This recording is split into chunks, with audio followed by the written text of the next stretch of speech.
apresentar a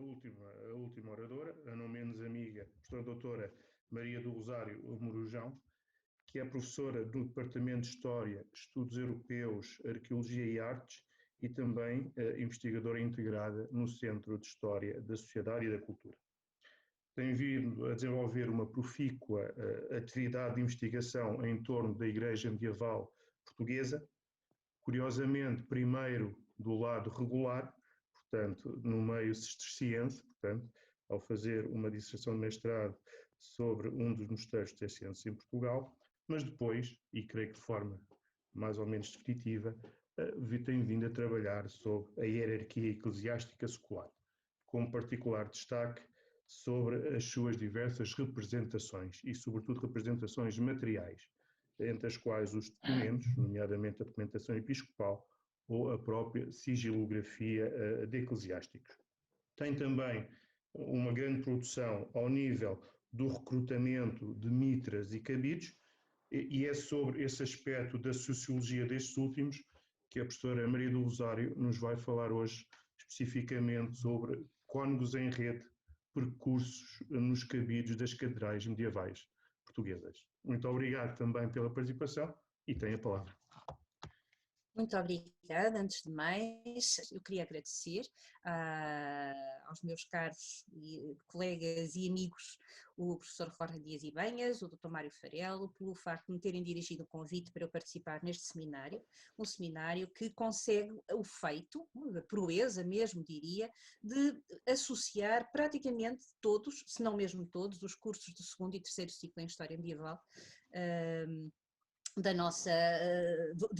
nosso país, em torno da temática das redes clientelares eclesiásticas e da política beneficial, como neste momento já todos sabem, porque eu sou a última oradora. É sempre um prazer colaborar convosco e é um prazer também fazerem-me regressar a alguns temas que me são muito caros na minha investigação. Tendo em conta que este é um seminário que se dirige sobretudo a alunos, a minha intervenção foi muito mais no sentido de não trazer aqui propriamente o resultado de novas pesquisas, até por impossibilidade de as levar a cabo para este seminário, mas de revisitar uma série de trabalhos realizados ou por mim ou por outros investigadores sobre as dioceses portuguesas, e desculpem que entretanto com isto passou para o slide seguinte. Eu queria ter aqui este pano de fundo com uma imagem que mostra alguns desses cônegos dos nossos cabidos e, portanto, ver isto de uma maneira um pouco mais, digamos que o meu intuito foi sobretudo de caráter pedagógico, para quem, em alguns aspectos, em alguns casos, estará a começar o seu percurso de investigação. E quando se fazem pesquisas sobre os cabidos, sobre os cônegos dos cabidos das catedrais medievais, ressalta imediatamente à vista, e isso também ficou claro ao longo de todo destes 2 dias em que temos estado aqui a partilhar sobre este tema, fica claro que, a partir da análise do percurso de muitos deles, a existência de redes no seio das quais se movimentam. E daí o título que eu dei à minha apresentação, Cônegos em Rede, jogando entre o significado dessas redes e as redes que hoje em dia também nos unem, a internet, as redes sociais, que se somam àquelas que já existiam nos séculos medievais, ou seja, as redes familiares, as de sociabilidade, as redes de dependência ou as redes clientelares. O meu enfoque vai ser sobretudo três dioceses, Braga, Coimbra, Lisboa, com Coimbra com, de alguma forma, alguma primazia, tendo em conta que se trata da catedral que eu tenho verdadeiramente que eu tenho dedicado mais os meus trabalhos, e desses vários trabalhos sobre estas catedrais, sobre alguns destes indivíduos, eu irei retirar elementos que permitam analisar 4 aspectos que me parecem essenciais: os modos de recrutamento dos membros das canónicas das catedrais, a base social de que provêm, as estratégias de ascensão que a documentação permite entrever e ainda os percursos que seguem ao longo das suas carreiras. E como é óbvio, e como também já ficou claro de outras intervenções, ser a última a falar tem este tipo de problemas, já muita coisa ficou dita daquilo que pensávamos dizer, estes 4 aspectos estão intimamente relacionados e, portanto, não os vou propriamente separar, isto vai haver uma integração num todo destes vários destes vários tópicos a que eu pretendo fazer referência. E convém fazer ainda uma advertência, que é importante sobretudo para esses estudantes que agora começam a dar os seus primeiros passos na investigação.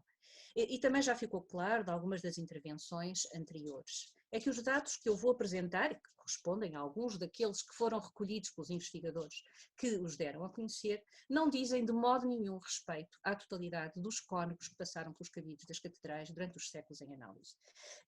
Muitos deles não deixaram qualquer vestígio da sua passagem, nem sequer, às vezes deixam apenas o nome, ainda há bocadinho a doutora Maria Amélia falou disso, da questão de deixarem apenas o nome, e nós só temos um nome e não conseguimos integrá-lo num meio social, numa família. Nós vamos ter informações, sobretudo sobre alguns deles. Vamos ter mais informações sobre aqueles que têm funções desempenhadas mais importantes, e assim temos sobretudo sobre bispos e sobre as dignidades. Temos informações sobre aqueles cujas famílias têm uma categoria social mais elevada, seja por pertencerem à nobreza, seja por pertencerem a famílias ligadas à governação das cidades, e os nobres, sobretudo, têm a vantagem de constarem, muitos deles, nos livros de linhagens, e aí nos dizerem que este indivíduo pertence de facto àquela família e é cônego da diocese, da catedral X ou Y, e portanto também temos dados a esse respeito. Temos informações também relativas ao património e sobretudo relativas àqueles cônegos, àqueles indivíduos que fizeram contratos de compra e venda ou doações, ou os cambos, ou prazos, os que se viram envolvidos em questões de que nos chegou documentação, aqueles que receberam ou que tiveram ligados ou que são mencionados em cartas apostólicas ou em cartas régias, e aqueles que lavraram testamentos. E os testamentos então são fontes absolutamente excepcionais, a muitos e variados tipos, mas também no que diz respeito às redes de sociabilidade, não só dos testadores, mas também daqueles a quem deixam legados. Então vamos ver a partir destes, vamos ver que aspectos é que eu resolvi aqui trazer, que exemplos é que eu resolvi aqui trazer e que aspectos decidi realçar. E a primeira pergunta, há bocadinho havia um slide quase igual, uma pergunta quase igual da parte da doutora Maria Amélia, é quem é que são os cônegos? Quem são estes homens? E basicamente, de uma forma muito sucinta, nós deparamos com 3 situações possíveis, as quais não são sequer exclusivas entre si, podem-se conjugar todas, podem-se associar, podem-se interceptar. Os cônegos, normalmente, esses cônegos sobre os quais nós temos informações, ou pertencem a famílias nobres, de maior ou menor importância, ou fazem parte daquilo que nós podemos chamar oligarquias urbanas, ligadas ao governo das cidades, ou famílias que têm influência numa região mais diminuta, portanto mais a nível local, ou são membros de famílias que já estão implantadas em instituições eclesiásticas e que, portanto, esses membros, esses elementos da família que já lá estão, conseguem influenciar a entrada nos cabidos dos seus parentes ou dos seus protegidos. E isso, obviamente, pode-se juntar na mesma situação. E é muito frequente, de facto, nós encontrarmos tios, avós, primos, irmãos que eram membros do cabido ou que eram membros ou até que eram bispos. E era muito habitual também que esses cônegos que ascenderam graças à ajuda dos seus parentes viessem, por sua vez, a ajudar a se ingrar no seio da igreja os seus próprios sobrinhos netos, irmãos ou até mesmo filhos, continuando, portanto, a reproduzir para a geração seguinte ou para as gerações seguintes o mesmo tipo de rede de suporte e de influências familiares. Também é importante termos em conta que para várias famílias, sejam elas nobres ou pertençam a essas oligarquias urbanas, o ingresso dos seus membros no seio do clero secular, e em especial as instituições mais prestigiadas, como as catedrais, correspondia a uma verdadeira estratégia de afirmação social ou de ascensão social e também a uma forma de encontrar uma carreira para os seus filhos segundos, à semelhança do que acontecia com a colocação das suas filhas em mosteiros prestigiados. Eram, portanto, também formas de arrumar a família que traziam prestígio para a linhagem. E o primeiro exemplo que eu vos trago ilustra precisamente essa situação. É o exemplo da família de Dom Egas Fafos de Linhoso, bispo de Coimbra. Não indiquei aqui que depois também ainda foi arcebispo de Compostela, porque ele acabou apenas por ser eleito e ia tomar conta do seu novo benefício quando faleceu no caminho. O que nos interessa aqui de Dom Egas Fafos é aqui estão aqui vários sinalizados que eu já indico o que é que correspondem. Dom Egas Favos pertencia à família dos de Lanhoso, que, de acordo com José Augusto Sotomayor Pizarro, procuraram, na segunda metade do século XIII, recuperar o prestígio e a influência de que em tempos tinham usufruído através do exercício de cargos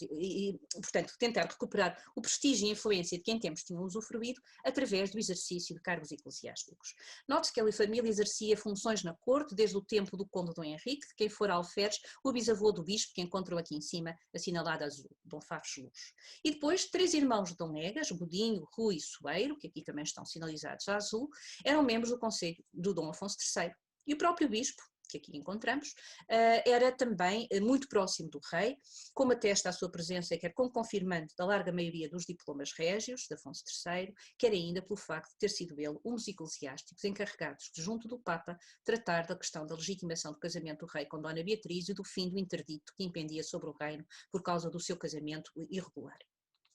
Dom Egas começou a sua carreira na Catedral de Braga, pertencia a esse cabido. Também havia outros membros da família que estavam, ou pelo menos mais um membro da família que estava dentro do clero, se bem que do clero regular, o seu irmão Hermígio Favos, que aqui aparece mesmo ao lado dele, era abade do mosteiro beneditino de Reforjos de Basto. Não encontramos ascendentes seus em posições de destaque dentro do clero, mas vamos encontrá-los na geração seguinte. Por exemplo, ele tem um filho ilegítimo, Pedro Viegas, que é cônego em Braga, onde também estava um sobrinho seu, Pedriano de Urgeses, que também foi cônego da sede de Coimbra, sede essa onde se encontrava a maior concentração de familiares de Dom Egas, como aliás é de esperar, porque era aquela onde ele ocupava o cargo mais importante. O mesmo que, portanto, este Pedriano de Urgeses, que era cônego de Braga, também foi cônego de Coimbra. Houve um outro, e aqui à esquerda na árvore genealógica, que foi... que chegou a tesoureiro e depois a deão, e um outro ainda que foi arcediago. Ainda devemos contar com outro membro do clero, um monge dominicano que era seu sobrinho, várias sobrinhas que eram freiras cistercienses nos mosteiros de Aroca e de Celas, e depois ainda temos um sobrinho neto que veio a fazer parte do cabido da sede de Coimbra, trata-se de Lourenço Esteves de Formoselha, que foi vice-cônego de Coimbra, arcediago e depois chantre de Viseu,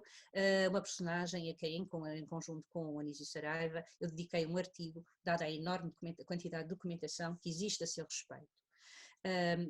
Diga-se passagem, este Lourenço Esteves vai-se fazer enterrar junto ao túmulo do Dom Egas Favos, portanto, projetando também na morada que o levará, onde esperará pelo juízo final, essa proximidade com o bispo, que era seu tio. Uma outra família que procurou consolidar a sua posição através da colocação de diversos elementos seus no clero é a família dos Coguminho. Está também muito relacionada com Coimbra. O seu fundador, Fernão Fernandes Coguminho, foi um dos homens fortes, um dos grandes partidários do Bolonhês, e recebeu dele as tenências de Castelo de Chaves, depois de Coimbra, depois o cargo de alcaide de Montemoro Velho, e essa proximidade ao rei permitiu com certeza que um dos seus filhos, Nuno Fernandes, se tornasse o almirante-mor de Dom Dinis. 2 outros filhos foram cônegos de Lisboa, um ingressou na ordem franciscana, 3 filhas foram cistercienses, 2 delas tendo chegado a ser abadesas do mosteiro de Celas, e ainda havia uma outra filha que era freira em Santa Clara de Coimbra. E note-se que este mosteiro, antes de receber a proteção da rainha Dona Isabel de Aragão, tinha sido fundado por Dona Mor Dias,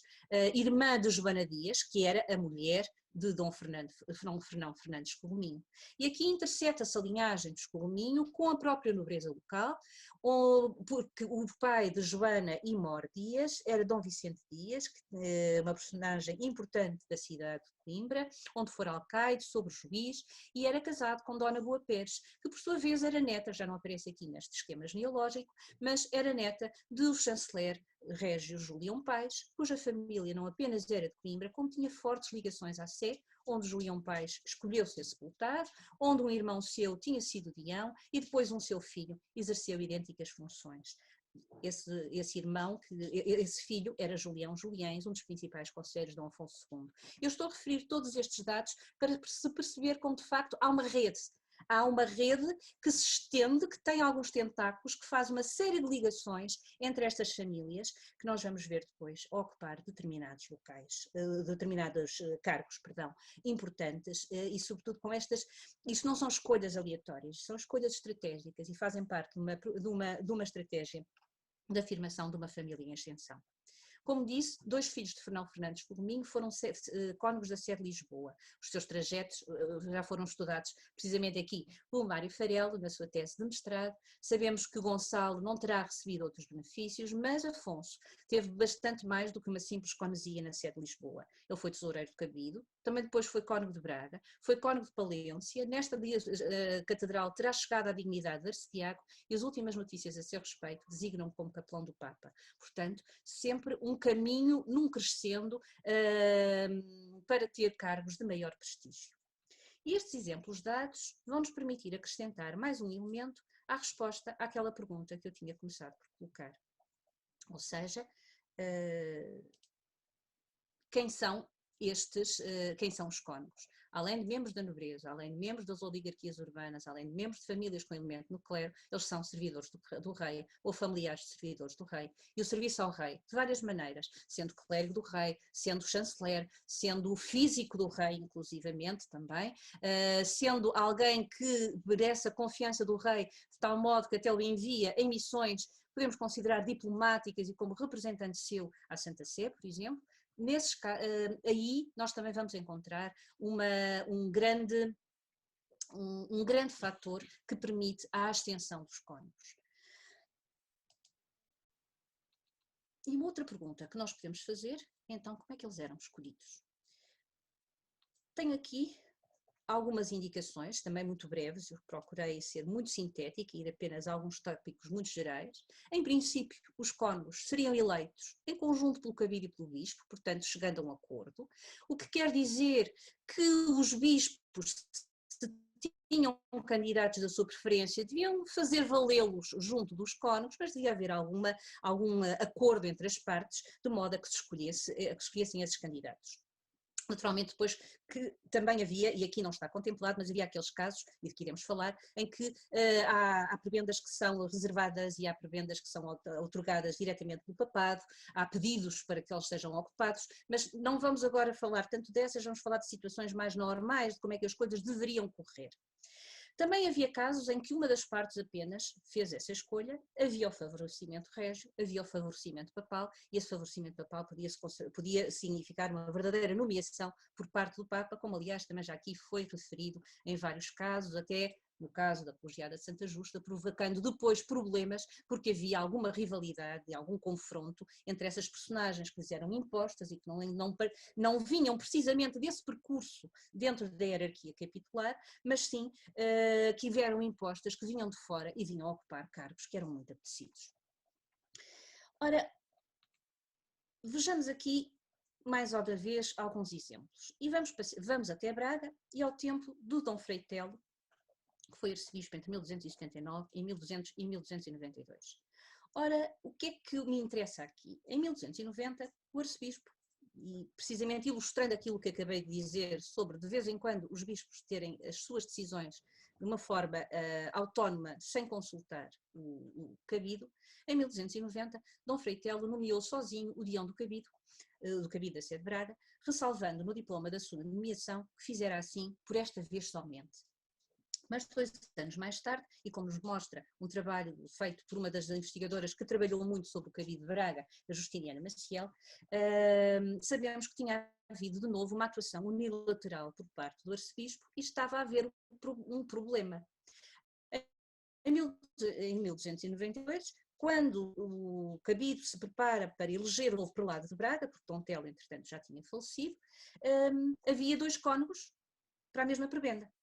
para a mesma conesia. Um deles tinha sido nomeado pelo arcebispo, entretanto falecido, e o outro pelo cabido.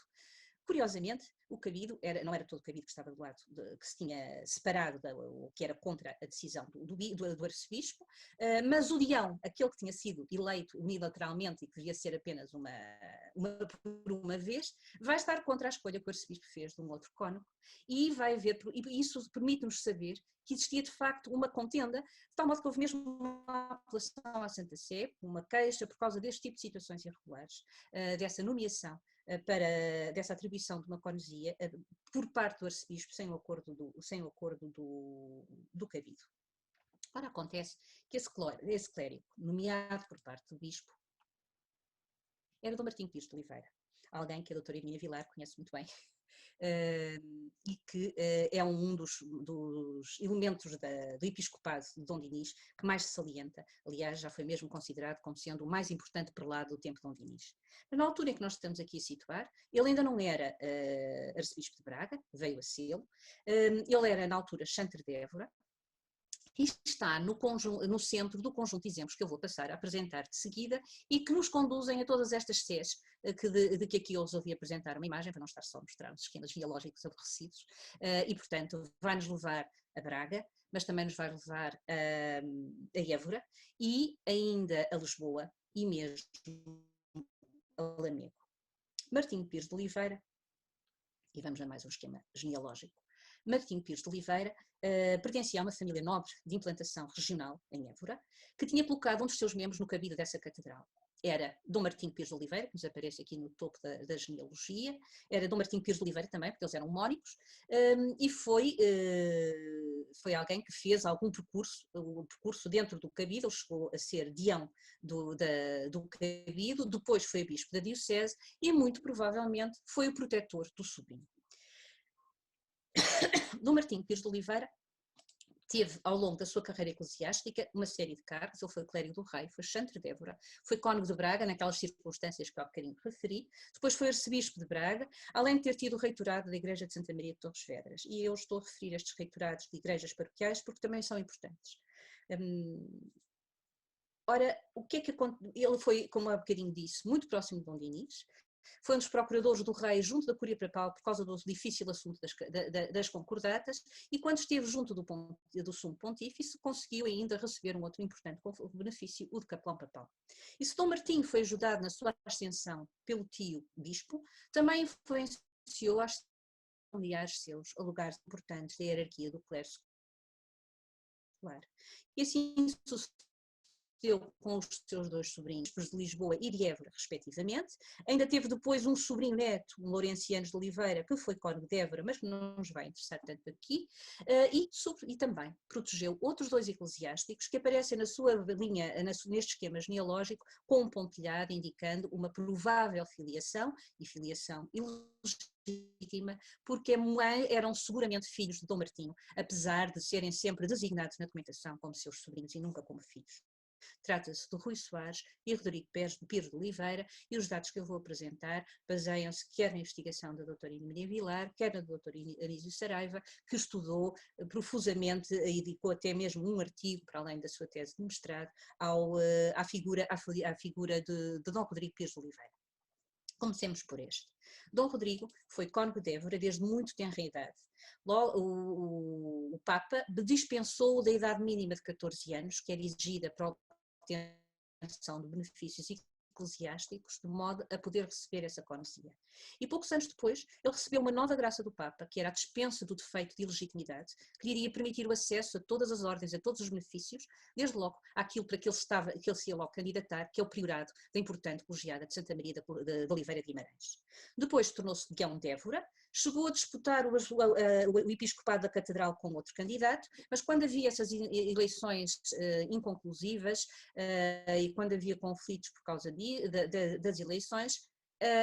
a solução cabia ao Papa, que normalmente resolvia o impasse nomeando uma pessoa diferente. E assim, Dom Rodrigo não fica como bispo de Évora, mas é conduzido para a Cátedra de Lamego, onde se vai manter depois até à morte, ocorrida em 1330, como aqui aparece. Eu agora que não consigo estar a ver porque tenho uma coisa por cima. Dom Rodrigo de Oliveira é bispo desde 1311 até 1330. Tem, portanto, todo um conjunto de circunstâncias excepcionais na sua ascensão que mostram que alguém, junto do papado, foi pedindo, foi intercedendo por ele. E esse alguém foi, sem dúvida, o Dom Martinho Pires de Oliveira.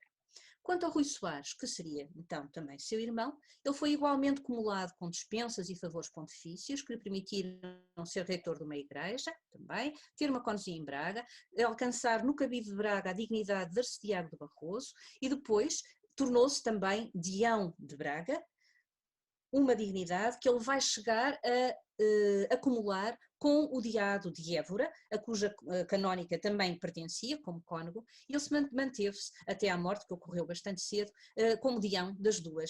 dois cabidos. Mais uma situação excepcional. Mas para além destes muito prováveis filhos, Dom Martinho Pires teve sobrinhos, como há bocadinho eu falei, dos dois Brito. João e Martim Afonso eram irmãos e eram filhos da sua irmã, que era casada com Afoncianos de Brito, cavaleiro de Évora, e João Afonso aparece pela primeira vez na documentação, num documento que é uma procuração passada pelo primo, pelo Dom Rodrigo de Oliveira. Nessa altura ele já é cônego de Braga, depois vai ser cônego de Évora, e portanto fazendo mais uma ligação entre essas duas dioceses em que a família está implantada, perdão, que entretanto foi deão de Évora, exatamente, também teve o priorado de uma igreja, e esses priorados dessas igrejas serviam sobretudo para acrescentar rendimentos. Esses rendimentos eram ou melhor, esses lugares não eram lugares que eles fossem ocupar, eles não eram de facto priores, acabavam por arrendar o cargo, mas ficavam com esses rendimentos, e portanto era mais uma forma de obter dinheiro, que era importante para estes homens que estavam em plena ascensão social também. Ora, Dom João Afonso de Brito foi candidato à Cátedra de Évora, mas mais uma vez houve mais do que um candidato, mais uma vez nenhum foi escolhido, foi a eleição remetida para o papado, e ele acaba por ser bispo de Évora, bispo de Lisboa, quando vaga a Sé de Braga, e é nomeado para o cargo Dom Gonçalo Pereira, que deixa o episcopado de Lisboa. Eu estou a falar também de todos estes passos, porque me parece importante ver que está por aqui toda uma diocese, pois há logo quem se candidata e não se importa nada de mudar da diocese onde estava, ou até de manter essas prebendas e manter as conzias e manter até as dignidades, acumulando, mas continuando essa ascensão dentro dos cabidos. Dom Afonso IV, aliás, pediu mesmo a Cátedra de Braga para o Dom João Afonso, acabou o Papa por lhe fornecer apenas a Cátedra de Lisboa, e a verdade é que também Dom João Afonso foi um homem muito próximo de Afonso IV, ele foi inclusivamente representante do rei na Cúria Papal de Avinhão, e lá fazia avançar os negócios do rei e da sua família, mas também ia pedindo algumas benesses para os seus familiares. E, por exemplo, obteve para o irmão, para o Martim Afonso, a expectativa de uma dignidade na Sé de Braga, e também recebeu do Papa uma quantia, que eram 300 florins de ouro, que ele ia receber das rendas de Montemoro Novo, que pertenciam à mesa episcopal de Évora, à espera de que vagasse uma prelatura. Portanto, esta ligação com o papado mostra-se absolutamente essencial nesta família para fazer avançar e para conseguir alcançar determinados benefícios. A ligação, já agora, só para terminar esta parte, a ligação do Dom João Afonso de Brito ao rei manteve-se durante toda a vida. Foi ele quem celebrou o casamento do futuro Dom Pedro I com Dona Constança Manuel, foi ele também, e ele decidiu escolher para o local da sua sepultura a Capela Mor da Sé de Lisboa, decidindo, portanto, ficar enterrado no mesmo sítio onde Afonso IV e Dona Beatriz também decidiram ser sepultados. Martim Afonso, o seu irmão, tinha uma conzia em Braga, já vimos que tinha sido conseguida pelo irmão, e depois foi cônego de Lisboa também, já era cônego de Lisboa, melhor dizendo, e ainda veio a ser bispo de Évora também por nomeação papal, dado que a cátedra ficara vaga em Cúria, e portanto tínhamos mais uma vez alguém da família de Dom Martinho Pires de Oliveira a ocupar a diocese de origem da família. Ora, estes casos já nos permitem ver alguns desses percursos e dessas estratégias que eram seguidas e que me faziam com que possamos indicar aqui mais uns tópicos. Portanto, o primeiro passo importante era a entrada na cleresia. A obtenção de um reitorado de uma igreja paroquial servia para garantir uma base de rendimentos. Depois, o que se procurava era a obtenção de uma conosia no cabido de uma catedral, por vezes passando-se até, e eu não referi aqui nenhum caso de passagem por uma colegiada, mas às vezes esse também era o caminho, começar por uma colegiada para depois atingir uma instituição mais importante. Depois, dentro de um cabido, procurar ir ascendendo na hierarquia capitular, eventualmente passando por vários cabidos, aproveitando a vacância de determinados benefícios para se conseguir avançar na carreira, digamos assim. Acumular benefícios sempre que possível. E se tiver patrocínio ou a proteção de uma pessoa influente, melhor ainda. Essa pessoa influente pode ser o rei, essa pessoa influente pode ser alguém até na Cúria Papal ou o próprio Papa, quando existe essa presença desses indivíduos, como também já foi realçada a importância do estar na Cúria, da comunicação que foi aqui apresentada pelo Dr. Mário Farel.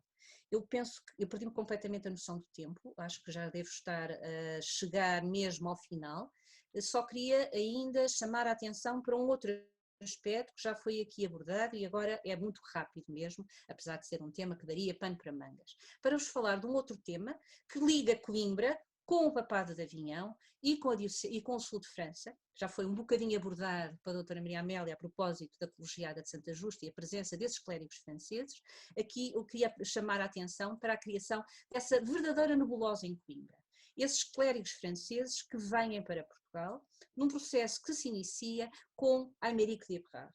Aymeric de Ebrard foi bispo de Coimbra em 1279 e 1295, à esquerda vocês veem o seu selo maravilhoso, que eu não posso deixar de partilhar. Veem também um pequeno mosteiro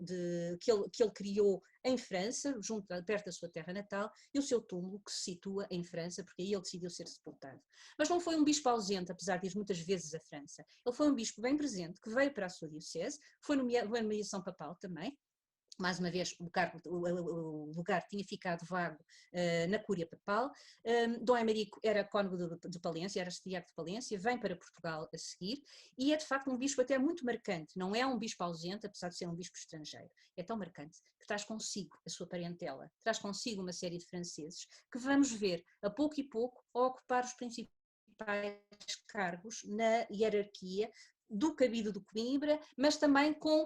ramificações para as colegiadas e para algumas igrejas paroquiais, um processo que ainda não está completamente estudado, mas que é interessantíssimo. Só para terem uma ideia, ele é de uma família da zona do Quercy, uma família que vai fazer toda a sua fortuna à custa precisamente desta nomeação do Aymeric de Ebrard, e é uma família que vai aproveitar o facto de, dentro de muito pouco tempo, depois da ascensão de Aymerico à cátedra de Coimbra, quem está a ocupar a cátedra pontifícia é João XXII, um homem de Cahors que vai beneficiar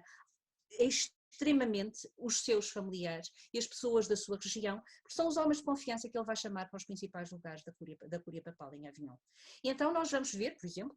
reparem, há um primo de Aymeric de Ebrard, que é bispo de Cahors, e é da diocese de Cahors que vêm estes indivíduos, que vêm todos de pequenos lugares que ficam próximos uns dos outros em França, na região de Quercy. Temos então o Aymeric de Ebrard, que é bispo de Coimbra, e depois com ele vem dois sobrinhos, filhos de um dos seus irmãos. Um deles vai ser tesoureiro, depois deão, depois bispo de Coimbra. O outro vai ser arcediago e chega a tesoureiro. Depois ainda vai haver uma segunda geração, portanto sobrinhos netos da Aymeric de Ebrard, em que há um outro Raimundo que virá a ser também bispo, que é cônego, depois tesoureiro, depois deão e depois finalmente bispo de Coimbra. Portanto, neste caso, fazendo todo um percurso dentro da canónica coimbricense. Bertrand de Ebrard é um outro, irmão do Raimundo, que será vigário-geral do bispo, e ainda vamos encontrar uns outros parentes seus, que são cônegos de Coimbra, um outro é deão. E fazendo um quadro das dignidades da sede de Coimbra entre 1279 e 1358, porque a partir da segunda metade do século XIV estes nomes desaparecem, se é algo que se poderia contar, mas não vale a pena entrar aqui. O que nos interessa é olhar primeiro para esta tabela de baixo, em que nos mostra que o número de as pessoas que ocuparam a nacionalidade das pessoas que ocuparam as dignidades de Coimbra. Vamos encontrar 21 portugueses e 24 franceses ao longo deste tempo. E, se formos ver quais são as famílias representadas, estão em primeiro lugar aquelas que são mais proximamente ou os Ebrard, ou aquelas mais diretamente aparentadas pelos Ebrard, os Rigol e os Saint-Géry, que há bocadinho também foram mencionados, relacionados com uma das colegiadas. Depois encontramos outros franceses que estão cá por essa influência familiar, por serem chamados, e naturalmente, porque vão receber estes benefícios como recompensa por serviços prestados por eles ou pela família na Cúria Pontifícia, ou porque estão ligados, como há pouco também foi referido, à fiscalidade papal e exercem lugares como os lugares de coletores papais.